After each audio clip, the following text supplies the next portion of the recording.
මම වැඩ කරන්න ගන්නේ මට අවුරුදු 16 දී. එක පොඩි ඔන්ලයින් රස්සා කරලා තමයි මම දැන් කරන සීන් එකට වැටෙන්නේ. ඊට පස්සේ මම අවුරුදු 20 21 දී ඇඩ්වර්ටයිසින් කෙනෙක් හොයාගෙන දැන් මම අවුරුදු 4මාරක් 5ක් තිස්සේ ෆුල් ටයිම් ඇඩ්වර්ටයිසින් කරනවා.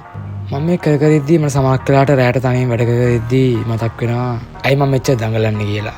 මෙච්චර ගොඩ යන්න දඟලන්නේ මං ඇයි?